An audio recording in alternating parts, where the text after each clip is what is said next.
Africa, welcome to HealthAfrik on AAU TV. AAU TV is the voice of higher education in Africa. Today on HealthAfrik, we are continuing with a discussion on sickle cell. But today, we are discussing sickle cell related stigma. There's a lot of stigma that goes on around people with sickle cell. People say they are water babies. People say they are spirits. People say they fall sick too often. And a whole lot of things people say about persons with sickle cell, but it is not good. You shouldn't stigmatize against persons with sickle cell. That is why today I have in the studio Mr. Gabriel Opoku-Bempong. He is the media relations person with Sickle Life Ghana, and I also have Ahmed Salim. He's also the co-founder of Peer Foundation. Today the conversation is on another level. You shouldn't miss it. Stay tuned. I'll be right back. My name is Bridget Amadente.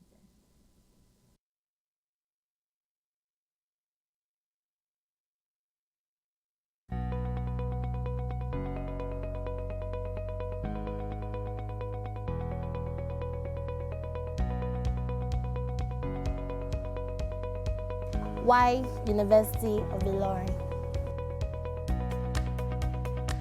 I chose the University of Ilorin for a number of reasons. One of them is the fact that the university has a very conducive environment. It provides students with a proper academic environment. I chose the University of Ilorin because of the good culture they try to imbibe in students in the aspect of improving their morals and also in the aspect of improving their dressing in terms of decency. It feels good knowing that your 4 years is 4 years and your 5 years is 5 years. Unlike a number of schools in Nigeria where your 4 years course might last 5 years, 6 years, or even 7 years in some extreme cases. But University of Ilorin, better by far, your 4 years course is 4 years course. And it feels good knowing that after 4 years, I'll be rounding up my session. That's one of the things I really love about this university.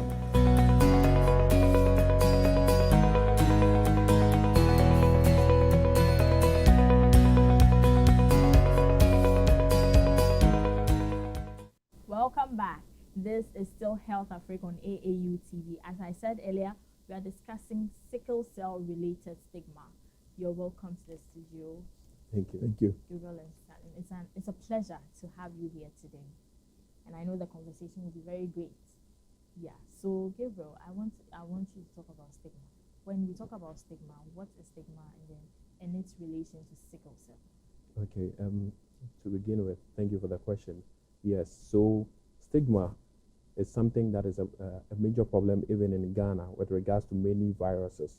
I think what most people are aware of is stigmatization to HIV. But we also have stigma that people show towards people who are living with sickle cell. I must say, stigmatization is a real canker that is affecting all health professionals and even people who are also living with certain ailments.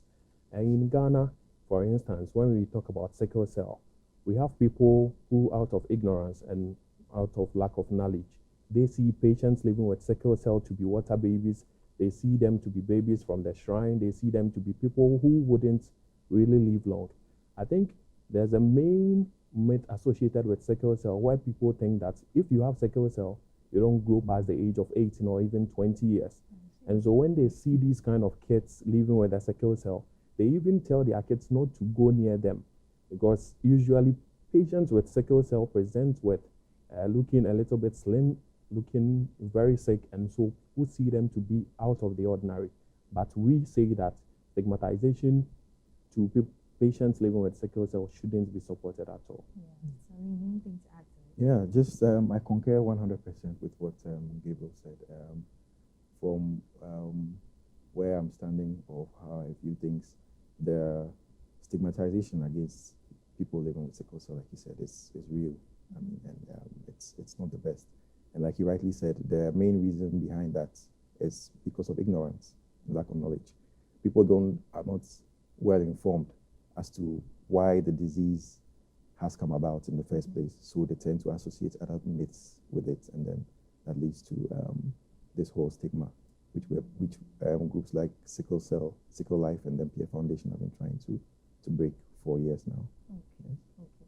So we went out, we sent a write-up out to people, and then we told them to send us videos of what they know about sickle cell, their sickle cell status, some of the misconceptions that they have heard. So we'll play it, And then after the video, you will speak to some of the things that the people have said, and then you correct them as and when. Okay. So let's take a look at the video that was sent in by students from various universities across Ghana. Hi, I'm Akwedo Kai from the University of Ghana, and I'm here to talk to you about the sickle cell. Did you know that the sickle cell trait is more prevalent in Africans and is the reason why Africans can better withstand severe forms of malaria? The sickle cell refers to the shape of the red blood cell, which becomes sickle-shaped or biconcave, and as a result of the hemoglobin loss of function. So it can be passed on from one generation to the other. At first, I thought it was just an allergy. So the hemoglobin status can be AA, which is the normal, AS, SS, or SC for the sickled hemoglobin. I'm AA, by the way. I'd like to find out more about the treatments for sickle cell. Thank you. Sickle cell is a disorder that affects the red blood cell, and instead of forming the regular round shape, it forms this egg shape, and it affects the body a lot. The person going through the sickness go through a lot of pain, and the person visits the hospital more regularly, frequently. You get it? Yes. So the misconception about sickle cell is that we are not allowed to marry people with that disease because you can give birth to children who have that, who are also sickle cell, and sometimes the probability is very low. So we shouldn't stigmatize them. We should love them. We should bring them close. I think that is the only thing we can do for them. Yeah, thank you very much. Hi, my name is John Abeli, and I'm with 300 students of the University of Ghana. What I know about sickle cell is that it's a hereditary disease where the red blood cells attain a sickle shape, hence giving them a smaller surface area for the absorption of oxygen. This causes the red blood cells to break down earlier than the 120 days lifespan. This also causes blockage of blood flow in the body of those who suffer from this disorder and gives them intense pain. Sickle cell can only be diagnosed medically and it can be treated with regular medication, blood transfusion, and sometimes bone marrow transplant. Do you know your sickle cell status? Make sure to check because it's not advisable for one suffering from sickle cell to marry another who has sickle cell.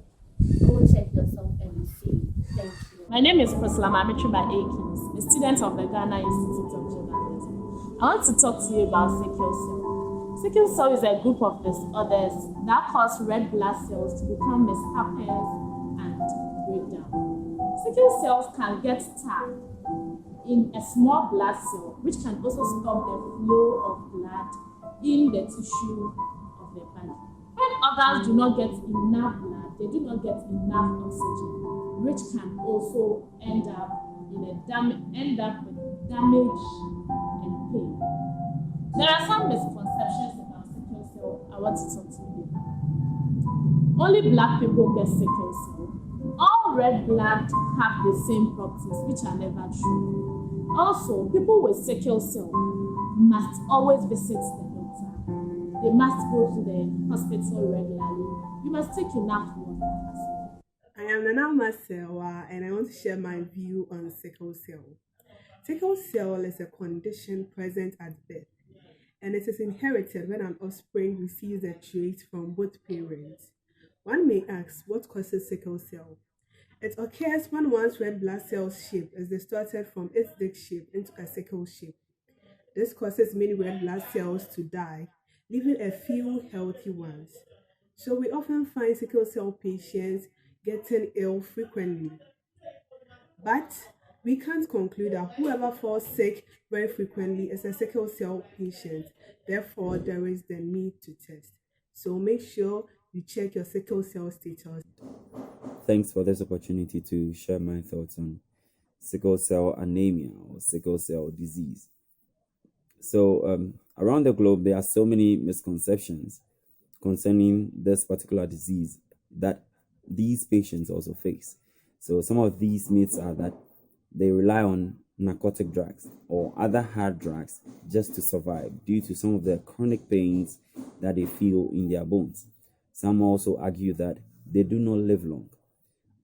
But what is sickle cell as a whole?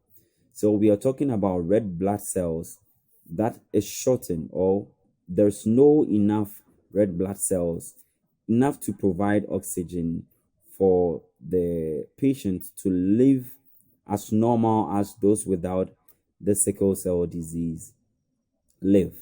Um, they get it through hereditary, maybe through their parents and or forefathers then.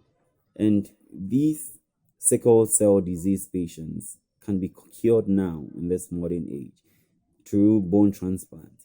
So I feel this particular misconceptions and then other stereotypical names attached to these people should be taken off. And then we are in a modern age, and we need to live and then enjoy the life that we have. Thanks for this opportunity. Hello, I'm Philomena Anyomi, a level 200 student of the University of Ghana, Lagos. It's all about the World Sickle Cell Day on 19th of June. This day is set aside to create awareness on sickle cell and also take off misconceptions people have about sickle cell. Sickle cell diseases is a disorder that occurs in the molecules of the red blood cells that transport oxygen throughout the cells. Signs and symptoms usually come in during early childhood, and some include low red blood cells number, frequent infections, among others. Sickle cell is not contagious as people think it is. It is inherited from parents. I also got to know that bone marrow transplant and then stem cell transplant helps cures sickle cell. I want to know how effective and safe this transplant is. You're welcome back.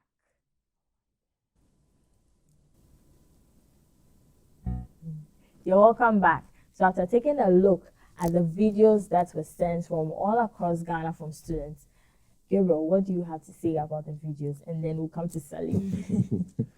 I think those were very interesting submissions from the students across Ghana from their various universities. So I'd like to talk a little bit about sickle cell and how it comes about. In fact, sickle cell, before you can get sickle cell, one of your parents or even both of your parents should have either the trait or the disease. And so if I am a child and I am born with sickle cell, then it means I got it from one of my parents or even both of my parents. There were certain instances where people thought that sickle cell was gotten through sex, and as such, they classified it as a sexually transmitted disease. Sickle cell is not a sexually transmitted disease. So basically, our red blood cells are supposed to carry oxygen. God, in His own wisdom, created them in a very normal shape, which we see it to be a round biconcave disc-shaped cell. When a patient has sickle cell, this particular biconcave shaped cell actually takes the form of a sickle, or basically the shape of a moon, the half moon, a crescent. Yes. And so its ability to carry oxygen to the various tissues of the body is impaired. And therefore, our tissues that require oxygen to function normally are deficient. And so you would see them characterizing it with pain in their joints, having some of their bodily organs, I think, not functioning 100%. Yes. I think one of your viewers made a mention that patients living with sickle cell, there's a misconception that they die early, and that is very true. When we see patients with sickle cell, we think that as soon as we see them, oh, these kids are not going to live long, they are going to die. To be frank with you, if you have sickle cell, there are certain things that you must do, and that would come to that. But treatment for sickle cell is also ongoing. I think one of your someone mentioned it. I think there's one cutting-edge technology which we call the bone marrow transplant. Yes, for the bone marrow transplant, it seems to be very effective. Yes, and so for that, it actually we replace your bone marrow. For a patient with sickle cell, okay, you are going to live with a sickle cell for life. It isn't going to go away because it's a hereditary disease. It's part of your genetic makeup. It's like a code that was engineered into your body. So take, for example, your eye shape, your nose shape, your ear shape. It's a genetically coded mechanism which can never be changed, just like sickle cell. And so if we want to treat sickle cell, just like one of the speakers said, when we do the bone marrow transplant, it means we are replacing what produces the red blood cells. And so you'd be able to produce red blood cells which are normal in shape. Okay. Okay, Salim. Yeah. Well, to add to what Gabriel said, I mean, it's an inherited genetic disorder, which you have to get from both parents in order to get the disease or to have a trait of it. So most of the submissions by the people that sent in the videos were pretty much on point. I mean, and it's a bit heartwarming to see that at least the people have some knowledge to some extent about the disease, and that it also helps combat the whole stigmatization around and sickle cell. The one that got to me was the student that made a submission about it being an allergy. That she thought it was an allergy, and then well, now we know it's not. It's inherited. And then also with the marriage bit, that is why we advocate that try and get tested, so that once you know your status, it helps you make an informed decision.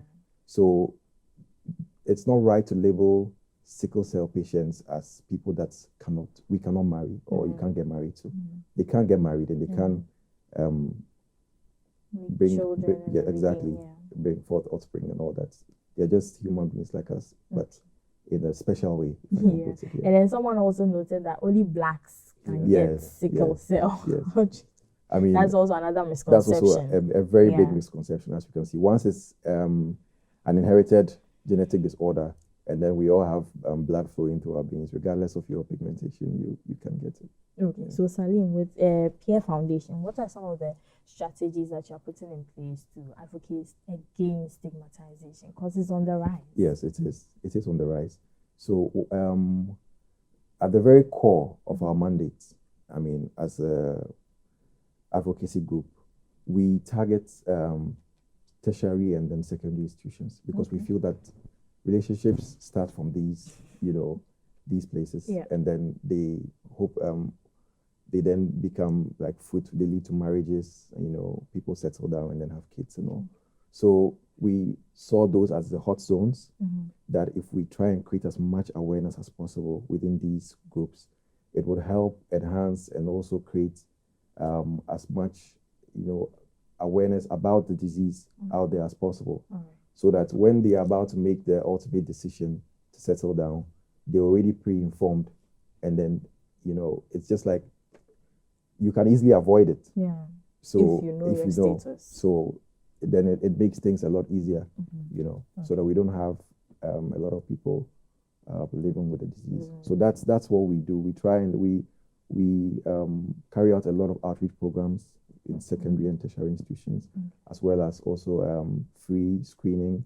We partner with certain other NGOs and companies during their anniversaries or whatever events they have, and then give out free screening and then counseling as well, and mentorship.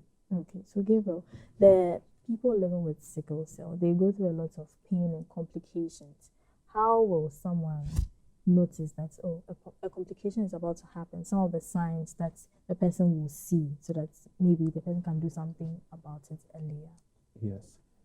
So as I actually said before, because sickle cell actually affects the red blood cells and it's not able to carry oxygen to the various parts of the body, the first sign and symptom that one may actually see is with regards to the pain in some of the body joints. So you see, usually when we are in the cold weather, we have some people expressing pain in their joints. They tell you that, I'm having pain in my joints and those kind of stuff. That is very true. That are some of the symptoms. Going forward, we have situations where you would see that one of the patients or some of the patients are having splenic sequestration. The spleen is actually responsible for taking out certain red blood cells, these abnormal ones, and it filters the blood actually. So because the sickle cell do not have normal sheets, they get stuck in certain blood organs, especially the spleen. And so you would see some of the patients showing signs of a sequestrated spleen, where part of their body, especially near their rib cage, you would see that is where actually the spleen is. And so you'd see that place a little bit swollen or even hard. And because sickle cell reduces the lifespan of the red blood cell. In actual fact, the red blood cell is supposed to take 120 days before it's broken down. But for patients with sickle cell, their red blood cells actually take between 10 to 20 days. And so it gives pressure on the very organ that is supposed to actually take out the red blood cell, because it's given more work to do than in a normal person. Okay. And when these red blood cells are broken down, we call something bilirubin. This bilirubin gets deposited in the various tissues. And so you would see patients, some people having jaundice. Jaundice is actually deposits of these bilirubin in the various body tissues. And so you see some of their eyes being yellow, you see part of their skins being yellow. That should give you an indication that it may be sickle cell if you don't know what it's actually about. We also have patients who present with cholelithiasis. Okay. Yes, that is also something that affects the gallbladder in patients living with sickle cell. But the main thing that you would see with patients with sickle cell is, especially with the pain crisis, they express the pain crisis very, very, very, very much. And also they present with anemia because their red blood cells is deficient. Definitely, they would have loss of blood and they'll present with anemia. Okay, so in a situation where people, a male and a female, didn't check their status, they got married, they made a baby, and then they realized that, oh, after birth, there's this screening. So they realized that, okay, the baby has sickle cell. I mean, the emotional breakdown of knowing that your baby has sickle cell, you know that all the days of your life, you'll be taking the baby to the hospital and everything. What kind of training or psychological help can you provide such parents with, Salim? Well, let me start by saying that in the event of such, a situation, it's not the end of the world. It's really key to get that into the minds of the parents of that offspring. That is not the end of the world. In as much as it's going to be difficult, in the first few years of the child, that child can live, and then grow up to become somebody in future. So that's where the psychological, counseling comes in. Mainly, the thing with sickle cell is, if you have it, thankfully now we have the bone marrow transplant. That has gone a very long way. It's been a major breakthrough.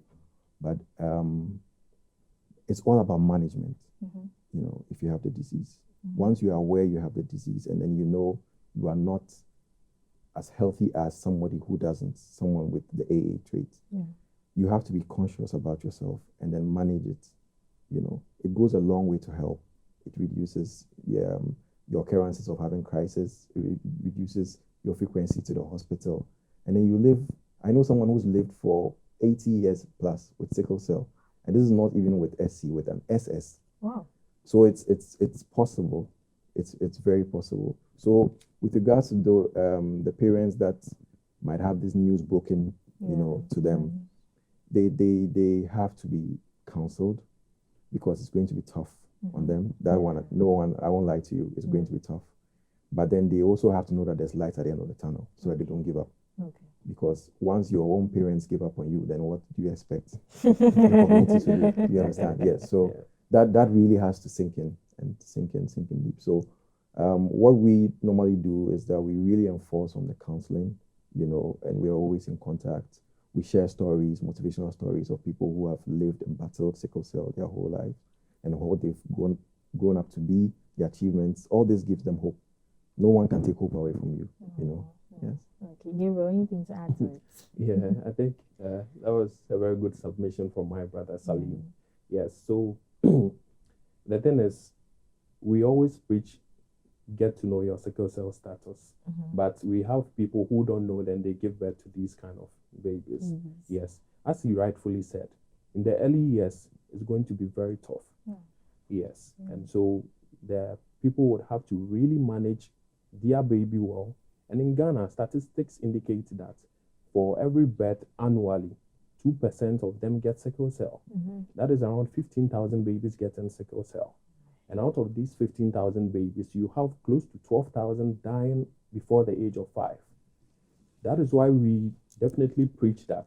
Get to know your sickle cell status even before marriage. But once you don't know and you give birth, you try to also know the sickling status of your baby, then you know how to really manage it. And definitely, he said that there's someone who is old Has lived, has lived past 80 years. 80 years. That's Once a you are long able, way. that's really SS even plus people don't 80 people with years. age. Yeah.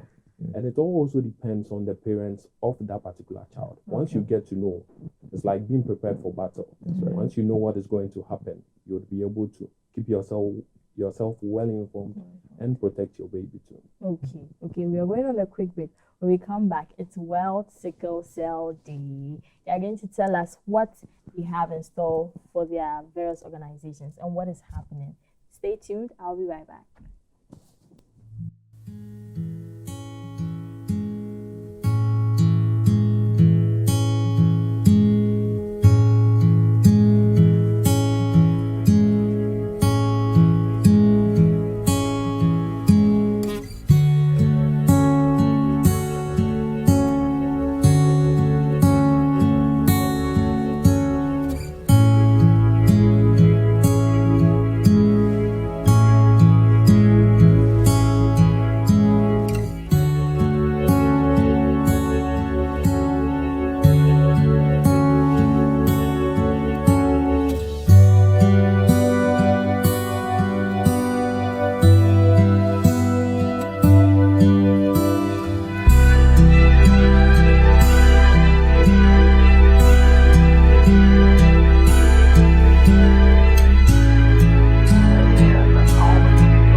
You're welcome back.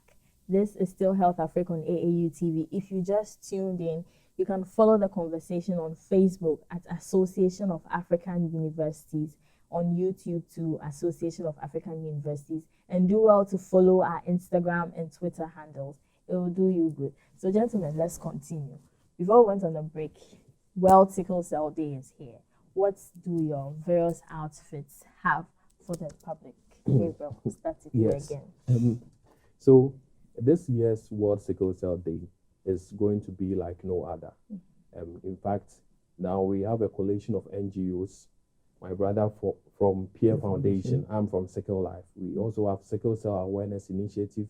We have Sickle Strong Warriors. We have Ghana Association of Hematologists. We have Sickle Cell Foundation of Ghana.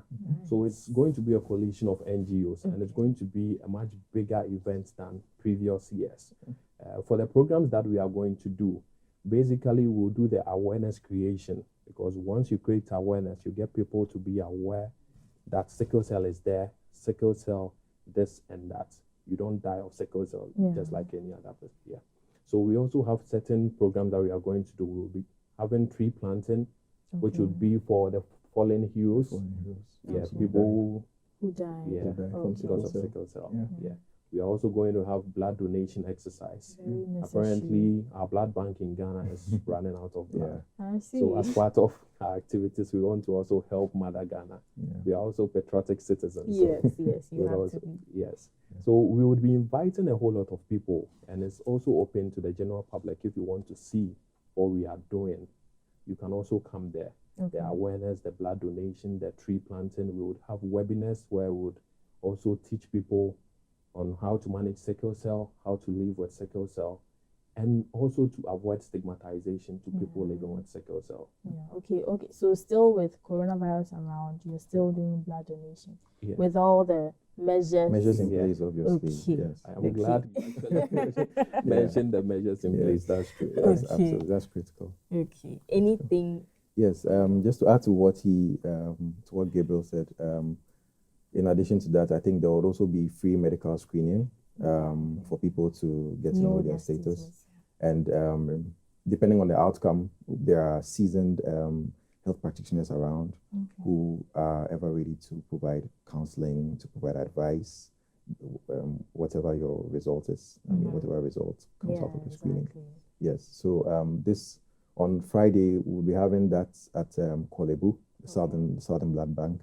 And then I also know that Peer Foundation will also be steering one at Consolado in Takoradi as well. Nice. Not only in No, Accra. not only in Accra. Okay. Okay. So how easily accessible is a treatment plan? Okay, Salim. so with hydroxyurea, thankfully, the government of Ghana signed a memorandum of understanding with Novartis. You know, Novartis is one of the giants in the pharmaceutical industry. So they, by virtue of this MOU in place, we have security of supply of hydroxyurea in Ghana. So it's readily available in pharmacies. Now, the issue with the pricing is what we are still leveraging, government to at least try and put in some subsidies to make it more affordable, for people living with sickle cell to be able to patronize. So the thing with hydroxyurea as well is that it's not a cure. It's not a cure. It's not a cure. It's not a cure. It only reduces the crisis complications that sickle cell patients face. It reduces it by a great deal, so they don't frequent the hospital, as much as possible. So, I mean, it's one of the breakthroughs that have also come through in addition to the bone marrow transplants, which we are very thankful for. Because I read somewhere that it alters the course of the disease. So I was wondering if it takes it out completely and it's a cure and we haven't heard about it and you're keeping it to yourselves or it's okay. So it's good to know that it actually helps reduce the pain. Okay, so right now we're coming to the question about parents who didn't know gave birth and now their child has SS or something related to sickle cell. At that point, with all the psychological help that you provide and the mother knowing that you're going to be having to take care of the child, you'll be frequenting the hospital and everything, would you advise that the couple continues to give birth or at that point they should stop? Why do you look at each other?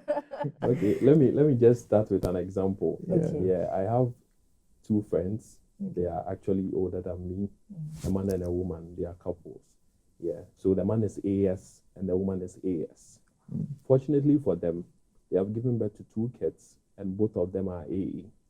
So they've decided not to give birth again because they don't want to give birth because it's probability. You don't know who you are going to give birth to. You don't make that selection.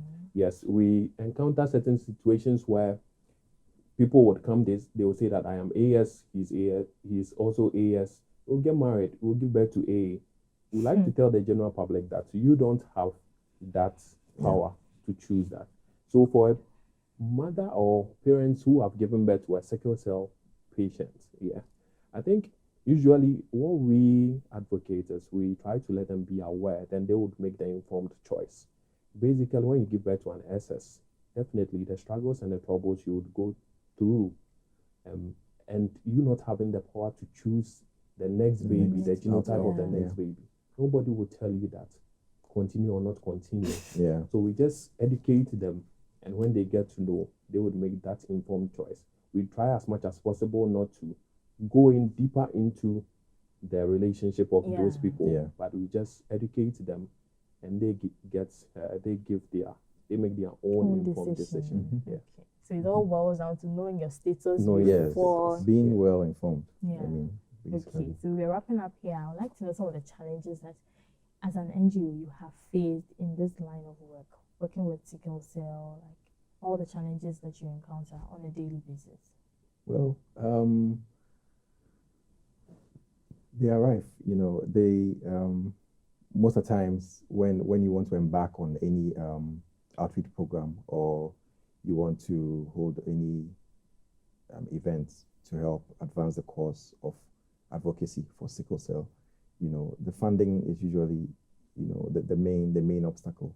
You would realize that a lot of these companies would easily open their checkbooks and then sign for maybe an entertainment event, but then probably would be a bit reluctant. I mean, you have to go an extra mile to actually justify the cause, to get them to part, with money.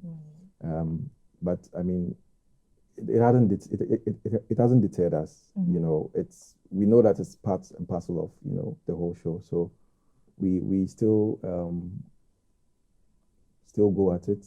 Okay. I mean, in spite of these challenges, because once we have, a consistent source of funding, be it from a private institution or even better still, government, if government can make an budget allocation on a yearly basis to support groups like ours, that advocate for sickle cell, and then help put up, centers around in all regions, to continue the good work, to just propagate the message. Because you know what? The thing is, if you have a greater number of your population, right, living with sickle cell, in as much as we have come to put the facts right in a certain to a certain extent, that it doesn't mean that they are spirit babies or they die or anything. It's also in a way hampers your productivity as a nation. You would want to have a lot more of your population being healthy. So as to contribute, holistically. So if they could also look at it from that angle and then, part with some budgets, to help the cause, it would be fantastic. Anything to add to it? Yeah, I think what he said is very true. Our main problem is funding. And so even this year, there was one big pharmaceutical company that's actually helping, which is Novartis, helping us with the funding. Wow. Thanks to Novartis. Yeah, so for every group like ours, it's a non-governmental organization. The first problem we have is the funds. Secondly, we also look for volunteers, because you can start an association, but without people partnering or people taking part, definitely it's going to crumble. But we also look to get more volunteers on board. Because look at what we are coming to do on the June 19th. It's going to be a big program. And so we would have to get a lot of people who would help with the blood donation, who would help with setting up, who would help with the media, who would even share stuff during the program. And so we also look for people to also join our various NGOs, and it would help champion our cause. Okay, so your final words here with regards to stigma against people with sickle cell. Well, what I would say is we need to open our arms, open your arms wide. Love anybody that you find out is living with sickle cell as much as you would love the next person that you find, or even love them more if possible. They need it. It doesn't hamper their ability, in terms of mental capacity. They are only restricted in a way, health-wise and physically. But then I know of very, very brilliant, people living with not just the trait, but actually the disease. So the love has to be there in abundance, in as much as possible, and the support in any way, for people living with sickle cell has to be shown and given to them in any instance. Gabriel. Yes, I think even in this COVID season, the government is preaching against stigmatization. Yes, for every health issue, stigmatization is something that we always condemn. For patients who live with sickle cell, all I like to say is we, the ones who see ourselves to be normal, these are human beings. That is what we should first register in our minds, that they are first human beings, and therefore we should make sure we show love and affection even more to these kind of people, because they are also basically human beings. Yes, and so stigmatization, we really condemn that. Secondly, it is always good to know your sickle cell status. You don't wait till, usually people wait, and when they're about to get married, that is where, even the last time we were talking and someone said they have already bought their wedding gowns and what did they do? At that point in time, what would you do? You see, the attachment alone. The attachment alone. So you try as much as possible. If you don't know, get to know. Once you get to know, you'll be able to make an informed decision. And just as he said, once we all get to know our status, it would help bring down even mortalities associated with sickle cell. Because every year, close to 12,000 babies die because of sickle cell. Most of them don't know. The parents don't know where the child is getting that disease even from. So let's get tested and let's make the right decisions. Okay, thank you very much. And then, Gabriel, anybody who wants to maybe come for the blood donation, attend the webinar and everything, is there any contact number they can call or some websites they can check on so that they will be able to participate?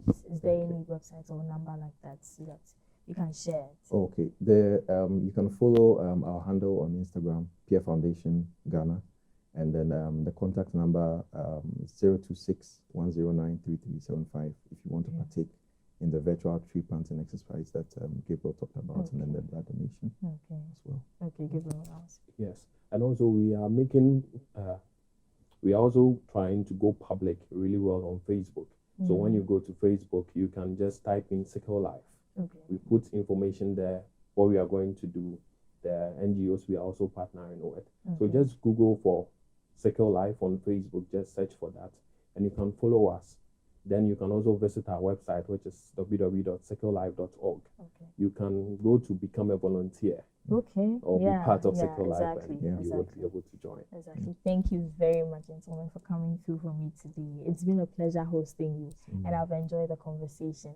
Viewers, I know you have enjoyed it more than I have sitting here. So thank you very much for staying tuned with HealthAfrik. Today we have continued with a discussion on sickle cell related stigma. You shouldn't stigmatize against persons who are living with sickle cell. They can live very long, as Salim said, even 80 years and above. So you just have to take care of yourself. Let's show them more love because they need it. And also, World Sickle Cell Day, I want to say I equal to all people who are living with sickle cell and still braving the storm. And also, thank you to Novartis for, bringing together all the sickle cell NGOs in Ghana and hosting the program on Sickle Cell Day. Thank you very much. My name is Bridget Amadente. Do stay tuned for other programs.